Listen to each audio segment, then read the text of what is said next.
നഗരസഭയ്ക്ക് പുതിയ കെട്ടിടം, സ്കൂൾ മുറികളിൽ എയർ കണ്ടീഷൻ, സൗജന്യ ഇന്റർനെറ്റ്, വനിതകൾക്ക് ഷീ ഓട്ടോ, ഷീ ലോഡ്ജ് ഉൾപ്പെടെ വ്യത്യസ്തവും നൂതനവുമായ പദ്ധതികളുമായി മുക്കം നഗരസഭയുടെ ബഡ്ജറ്റ്.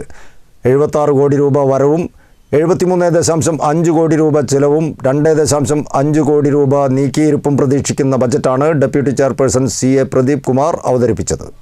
2026-2027 സാമ്പത്തിക വർഷത്തിൽ മുക്കം നഗരസഭയ്ക്ക് 76 കോടി രൂപ വരവും 73.5 കോടി രൂപ ചെലവും 2.5 കോടി രൂപ മിച്ചവും പ്രതീക്ഷിക്കുന്ന ബജറ്റാണ് deputy chairperson CA Pradeep Kumar അവതരിപ്പിച്ചത്. നഗരസഭാ കെട്ടിടത്തിന് 1 കോടി രൂപയും ഭവന നിർമ്മാണത്തിന് 1 കോടി രൂപയും വിവിധ റോഡുകൾക്കായി 4.5 കോടി രൂപയും വകയിരുത്തിയിട്ടുണ്ട്. നഗരസഭയിലെ മുഴുവൻ സർക്കാർ സ്കൂളുകളിലെയും LP വിഭാഗം ക്ലാസ് മുറികൾ എയർ കണ്ടീഷൻ ചെയ്യാനുള്ള പദ്ധതിക്ക് തുടക്കമിടുകയാണ്. ആദ്യഘട്ടമെന്ന നിലയിൽ ഈ വർഷം 1-ാം ക്ലാസ് ശീതീകരിക്കും.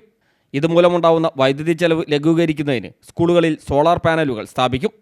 ടൂറിസം വികസനത്തിൻ്റെ ഭാഗമായി ഇരുവഴിഞ്ഞിപ്പുഴയിലൂടെ ബോട്ട് സർവീസ് ഏർപ്പെടുത്തുന്നതിന് ബോട്ട് ജെട്ടികൾ നിർമ്മിക്കാൻ 5 ലക്ഷം രൂപ വകയിരുത്തി. വായനശാലകൾക്കും അംഗൻവാടികൾക്കും സൗജന്യ ഇൻ്റർനെറ്റ് സൗകര്യം ഏർപ്പെടുത്തുന്നതിനും തുക വകയിരുത്തിയിട്ടുണ്ട്. എല്ലാ അംഗൻവാടികളും സ്മാർട്ടാക്കുന്ന ബ്ലൂംവിറ്റ പദ്ധതിക്ക് തുക വകയിരുത്തി. നഗരരാവുകളെ പകലാക്കുന്ന സൂര്യനഗർ പദ്ധതിക്കായി 50 ലക്ഷം രൂപയാണ് നീക്കിവെച്ചത്. നിലവിലുള്ള തെരുവുവിളക്കുകൾ സംരക്ഷിക്കുന്നതിനും പുതിയ തെരുവുവിളക്കുകൾ സ്ഥാപിക്കുന്നതിനും സൗരവിളക്കുകൾ സ്ഥാപിക്കാനുമാണ് ഈ പദ്ധതിയിലൂടെ ലക്ഷ്യമിടുന്നത്. മുതിർന്ന പൗരന്മാർക്കായി കൂട്ടിരിക്കാൻ പാട്ടുപെട്ടി എന്ന പദ്ധതിയിലൂടെ റേഡിയോ സൗജന്യമായി നൽകും. വനിതകൾക്കായി ഹോം നഴ്സിംഗ്, ഹോം ടെക്നീഷ്യൻ പരിശീലനങ്ങൾ, ഷീ ഓട്ടോ, ഷീ ലോഡ്ജ് തുടങ്ങിയ ഒട്ടനവധി പദ്ധതികളും നടപ്പാക്കും. കാർഷിക മേഖലയിൽ 50 ലക്ഷം രൂപയും മൃഗസംരക്ഷണ മേഖലയിൽ 46 ലക്ഷം രൂപയും വകയിരുത്തിയിട്ടുണ്ട്. വിദ്യാഭ്യാസ മേഖലയിൽ നിലവിലുള്ള പദ്ധതികളായ വിജയോത്സവം, ആർച്ച, നീന്തിവാ മക്കളെ, മെറിറ്റോറിയൽ സ്കോളർഷിപ്പ് തുടങ്ങിയവ തുടരും.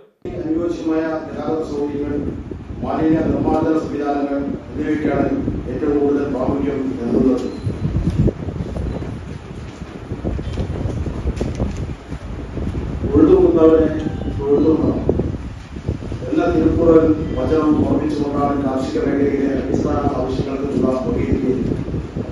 വരും സാമ്പത്തിക വർഷത്തിൽ നെൽകൃഷിക്കായി 3 ലക്ഷം രൂപയും കേര കർഷകർക്കായി 8 ലക്ഷം രൂപയും വാഴ കർഷകർക്കായി 2 ലക്ഷം രൂപയും പച്ചക്കറി കർഷകർക്കായി 2 ലക്ഷം രൂപയും വകയിരുത്തുന്നു.